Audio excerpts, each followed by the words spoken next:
नमस्कार दोस्तों, स्वागत है स्वामी विवेकानंद एक सहचित्र जीवनी के नेक्स्ट पार्ट में। आज हम आगे देखते हैं स्वामी जी के विचारों को। अब मैं पर्याप्त ताजगी अनुभव कर रहा हूँ।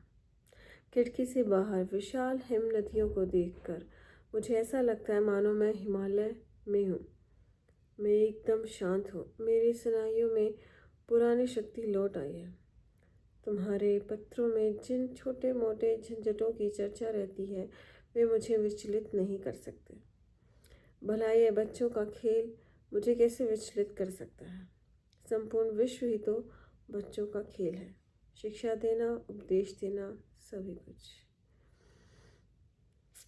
तो स्वामी जी जो इस संसार को एक बच्चों का खेल समझ रहे हैं, जहाँ पर शिक्षा देना है, उपदेश देना है, और जैसे जैसे हम बच्चों को सिखाते हैं कि कैसे कैसे अच्छे से रहना है और इस समाज में कैसे जीना है, तो हर कोई बच्चा ही है। मतलब हम बच्चों को तो समझाते हैं, बेटा झूठ मत बोलना, अपने से बड़ों का आदर करना, लालच नहीं करना, लेकिन वही सारी कमियां बड़ों में भी है, लेकिन बड़ों को कोई समझा नहीं रहा है। तो स्वामी जी ने बड़ों को भी बच्चा ही मान लिया है और ये आदेश दे रहे हैं कि हमें बड़ों को भी छोटे बच्चों की तरह ही समझाना पड़ेगा कि भाई लालच मत करो। दूसरे देश भी तुम्हारे दोस्त हैं, उनके साथ मित्रता का भाव रखो, प्रेम का भाव रखो। विश्व युद्ध करने की ज़रूरत नहीं है। लालच करने की ज़रूरत नहीं है, इतने पैसे के पीछे इतना मत भागो। आपसी प्रेम भी बहुत महत्वपूर्ण है। सच बोलो, किसी के साथ छल कपट मत करो। तो ये सब इस सारी दुनिया ही बच्चे हैं, राइट? और हम सब ईश्वर की संतान ही हैं।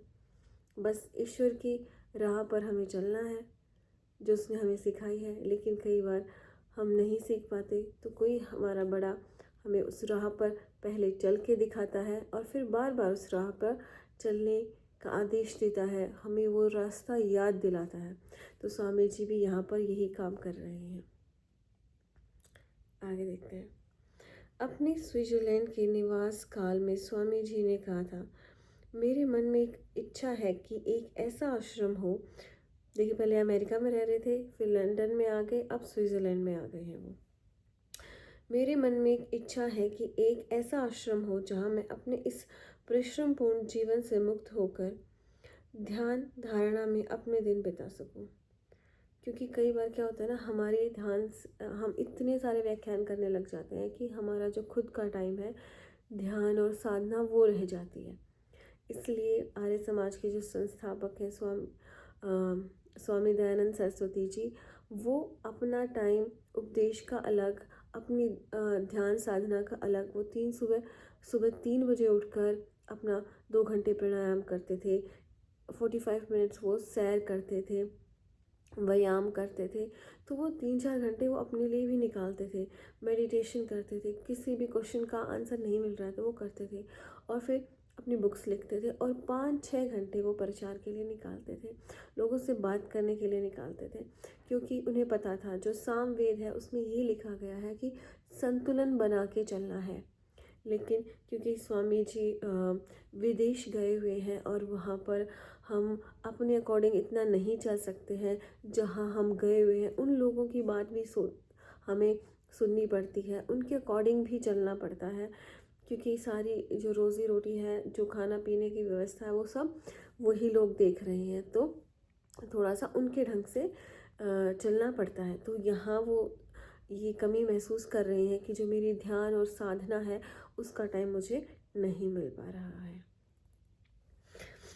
यह कर्म तथा ध्यान धारणा का एक केंद्र होगा जिसमें मेरे भारतीय तथा पाश्चात्य शिष्य एक साथ रहेंगे, तथा मैं उन्हें अपने ढंग से परीक्षित करूँगा।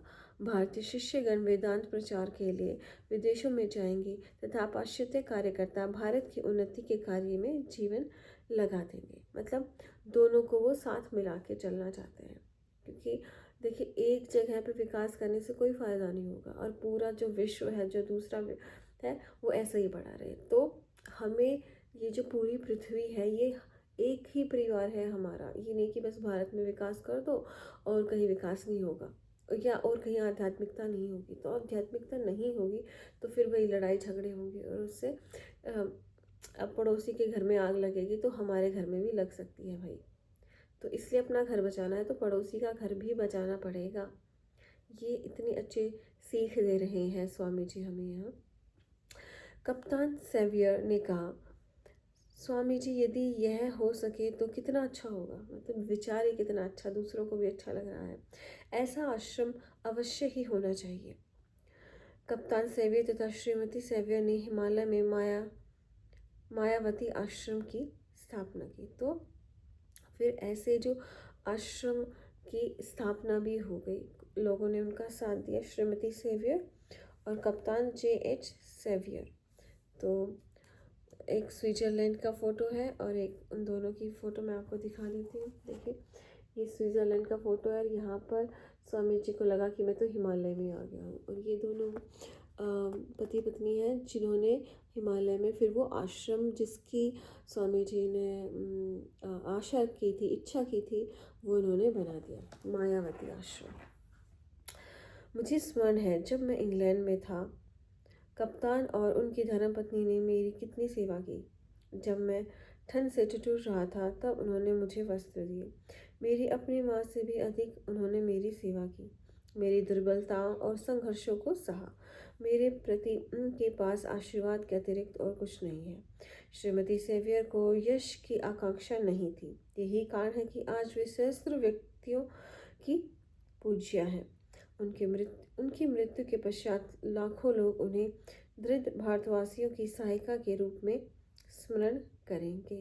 मतलब उन्होंने बहुत ज़्यादा भारतीयों के लिए भी काम किया और स्वामी जी की बहुत सेवा की उन्होंने। और कभी भी मतलब कि उनकी प्रशंसा हो ऐसी आकांक्षा भी उन्होंने नहीं रखी।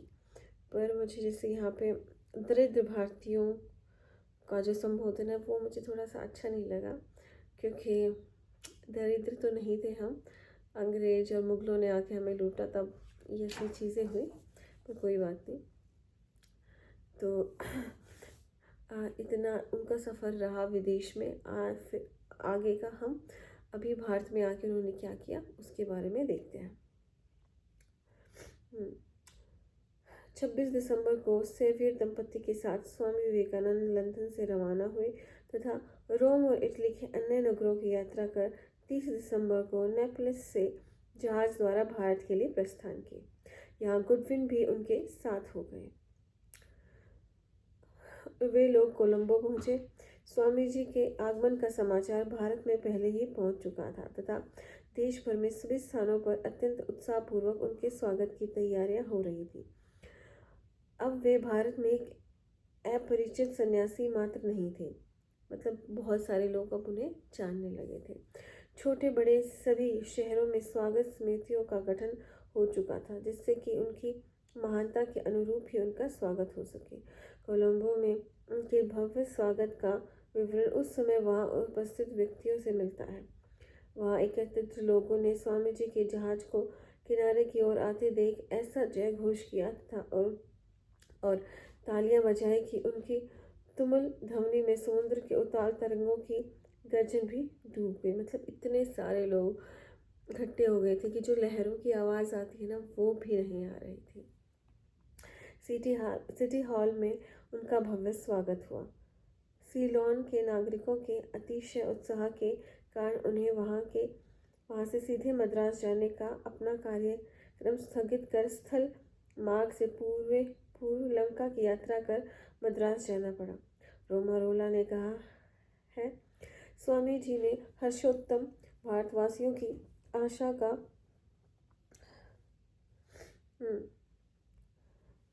आशा का उत्तर अपने भारत को संदेश रूपी शंखनाद के द्वारा भगवान राम, शिव और कृष्ण की भूमि को जगा कर तथा उसकी अमर आत्मा को संघर्ष का आह्वान कर दिया।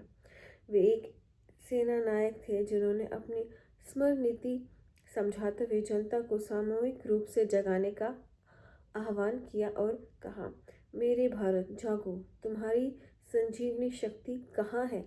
तुम्हारी अमर आत्मा में।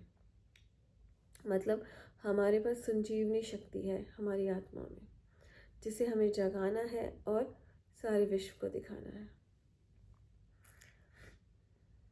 मद्रास में उन्होंने 5 सार्वजनिक व्याख्यान दिए जो सभी शंखनादनीय आह्वान थे। उनका मूल स्वर था अंधविश्वास और दुर्बलता को दूर फेंक नवीन के निर्माण में कटिबद्ध होकर जुट जाओ। उनका विशेष बल भारतवासियों की धार्मिक चेतना के जागरण पर था। उन्होंने कहा था, भारत के राष्ट्रीय जीवन का मूल स्रोत धर्म है। ऐसा धर्म जो विश्व की आध्यात्मिक एकता का प्रतिपादन करता है, और जब तक वह सशक्त हो जाएगा तो बाकी सब अपने आप ही ठीक हो जाएगा। मतलब अगर एक बार आध्यात्मिक एकता आ गई ना हमारे अंदर, तो सारा भारत सुधर जाएगा, अच्छा हो जाएगा। क्योंकि एक ऐसा इंसान जिसका व्यवहार अच्छा है वो अपनी उन्नति तो करता ही है, साथ में आस पड़ोस की उन्नति को भी वो साथ लेके चलता है। पुराने अंधविश्वासों से चिपटे रहने, जातिवाद और पश्चिम का अंधा अनुकरण करने आदि के लिए उन्होंने भारतीयों की कड़ी आलोचना की कि भाई तुम अंधविश्वासों में क्यों पड़ रहे हो, जातिवाद क्यों कर रहे हो, और पश्चिमता का क्यों इतना ज़्यादा अनुसरण कर रहे हो। आज के आप युग में भी आपने देखा होगा, किसी को भी पार्टी बनानी है, मैं उस जाति का हूँ मुझे वोट देना, मैं इस धर्म का हूँ मुझे वोट देना। और फिर अंधविश्वास बढ़ाते रहते हैं। और पश्चिमता का तो इतना वेस्टर्नाइजेशन तो इतना हो गया है, बस पूछो ही मत। असभ्य कपड़े पहनना, सब बस खाओ पियो मौज करो, खाओ पियो मौज करो। ये चीज़ है कि एक ही ज़िंदगी है और उसमें सब कुछ कर लो। लेकिन हमारी जो संस्कृति में है कि भाई तुम्हारा एक जन्म नहीं है, इस जन्म में जो तुम जैसा कर रहे हो अगले जन्म में उसको भोगना भी पड़ेगा। तो इस जन्म को सुधार लो ताकि अगला जन्म अपने आप सुधर जाए। लेकिन उस सभ्यता में क्या है कि एक ही जन्म है, बस खाओ पियो और मौज करो, दोबारा तो लाइफ मिलनी नहीं। इसमें कितने ही पाप कर लो या कितने ही पुण्य कर लो, उसका कोई फ़र्क ही नहीं पड़ने वाला। इसलिए अपनी मर्ज़ी से जियो, जो कि ठीक बात नहीं है। उसका हमने इतना अनुसरण कर लिया, इतना वो चीज़ हमारे ऊपर हैवी हो गई जिससे हमें कष्ट मिल रहा है। 20 फरवरी को स्वामी जी मद्रास से कोलकाता पहुँचे। उनके जन्म स्थान पर उनका भव्य स्वागत हुआ तथा यहाँ उन्होंने अपने गुरुदेव के प्रति भावभीनी श्रद्धा अर्पित की और कहा, यदि मैंने मन वचन और कर्म से कुछ भी उपलब्ध किया है, यदि मेरे वचनों से विश्व में किसी को किंचित भी लाभ हुआ है, वो मेरा नहीं उनका ही है। मतलब अपने गुरु के प्रति वो इतने ज़्यादा आभार व्यक्त कर रहे हैं, और ये करना भी चाहिए क्योंकि अगर गुरु नहीं है तो शिष्य पैदा हो ही नहीं सकता है कभी। मेरे इन शब्दों को गांठ बांध लो कि यदि इस राष्ट्र को ऊंचा उठाना है तो उसे उनके नाम पर ही एकत्र करना होगा। अपने कार्य को एक सुदृढ़ आधार पर प्रतिष्ठित करने के लिए स्वामी जी ने श्री बलराम बोस के निवास स्थान पर सन्यासी तथा गृह शिष्यों की एक सभा बुलाई और इस प्रकार 1 मई 1897 को रामकृष्ण मिशन का गठन हुआ। स्वामी जी द्वारा प्रतिपादित मिशन के लक्ष्य और सिद्धांत विशुद्ध आध्यात्मिक एवं मानवतावादी थे। अपने सिद्धांतों को कार्यान्वित करने वाले यंत्र का सूत्रपात उन्होंने ही कर दिया था। 1898 में जब कलकत्ते में प्लेग महामारी का प्रकोप हुआ, तब मठ के सन्यासियों तथा गृही भक्तों को लेकर स्वामी जी ने सेवा कार्य शुरू किया। प्लेग का प्रकोप शांत होने पर स्वामी जी अपने पाश्चात्य शिष्यों के साथ नैनीताल और अल्मोड़ा के लिए रवाना हुए। उनके पाश्चात्य शिष्यों विशेषकर भगिनी निवेदिता के लिए यह समय कठिन परीक्षण और तैयारी का था। जून को स्वामी जी अपने कुछ शिष्यों के साथ कश्मीर के लिए रवाना हुए। मतलब पूरे भारत में भी वो घूम रहे थे। स्वामी जी तथा उनके शिष्यों के लिए यह यात्रा अविस्मरणीय थी। जुलाई के अंत में स्वामी जी निवेदिता के साथ अमरनाथ के पवित्र तीर्थ का दर्शन करने के लिए गए। इस तीर्थ यात्रा के सभी विविध निवेदों का पालन करते हुए भस्म रमाए मात्र कौपीन धारण कर 2 अगस्त को वे अमरनाथ पहुँचे। मतलब इतनी ज़्यादा उन्होंने तपस्या की। आपने देखा होगा कि जो भी आध्यात्मिकता में आगे बढ़ा है वो एक बार हिमालय ज़रूर गया है, क्योंकि वो यात्रा ही खुद में इतना कुछ आपकी जो विल पावर है उसको स्ट्रॉन्ग कर देती है। जिसकी विल पावर स्ट्रॉन्ग नहीं है वो उस यात्रा को कर ही नहीं सकता है। भावावेग में उनका सारा शरीर काँप रहा था। वहाँ उन्होंने एक अत्यंत गंभीर आध्यात्मिक अनुभूति हुई। अपनी इस अनुभूति के संबंध में उन्होंने कभी किसी से कुछ नहीं कहा। उन्होंने केवल इतना ही कहा कि उन्हें स्वयं भगवान शिव का साक्षात्कार हुआ है। इस यात्रा के कुछ काल पश्चात उनके मन की भक्ति जगदम्बा के चरणों में एकाग्र होने लगी। निरंतर उस भाव में डूबे वे माँ के दर्शन के लिए व्याकुल रहने लगे। एक संध्या उनकी यह अभिलाषा पूर्ण हुई तथा भाव आवेश में उन्होंने अपने प्रसिद्ध कविता माँ काली लिखी। इसके पश्चात वे अकेले ही शीर भवानी गए।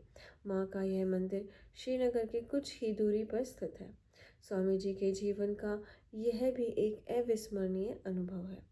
मातृभक्ति के से परिपूर्ण अंतःकरण से उन्होंने स्वचित कविता को ही उद्धृत करते हुए कहा, हाँ यह सत्य है, शब्दश सत्य है, मैंने जाना है और मैंने मृत्यु के स्वरूप का आलिंगन किया है।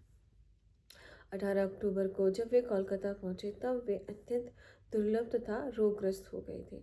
फिर भी उन्होंने स्वयं को विविध कार्यों में लगा दिया।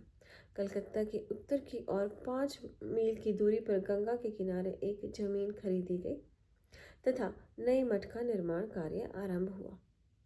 जनवरी 1899 में सभी सन्यासी नए मठ में आ गए, जो अब प्रसिद्ध बेलमूड मठ है। इसके पहले ही निवेदिता बालिका विद्यालय आरंभ कर चुकी थी। उद्भोग पत्रिका भी प्रकाशित होने लगी थी। मार्च 1899 में सेवियर दंपति ने हिमालय में मायावती अद्वैत आश्रम की स्थापना कर स्वामी जी की कल्पना को साकार किया था। इसके पूर्व ही मद्रास से प्रबुद्ध भारत का अंग्रेजी भाषा में प्रकाशन आरंभ हो गया था, पर 1898 में संपादन की मृत्यु के कारण इसे 1 माह तक स्थगित करना पड़ा। स्वामी जी के शिष्य स्वामी स्वरूपानंद के संपादन में अल्मोड़ा में इस पत्रिका का पुनः प्रकाशन आरंभ हुआ तथा 1899 में अद्वैत आश्रम मायावती में इसका स्थानांतरण किया गया। इस अवधि में स्वामी जी मठ के सन्यासियों और ब्रह्मचारियों को तीव्र आध्यात्मिक साधना तथा सेवा के लिए अनवरत प्रेरित करते रहे, जिससे कि आत्मनो मोक्षार्थ जगजिता च का लक्ष्य सिद्ध हो सके।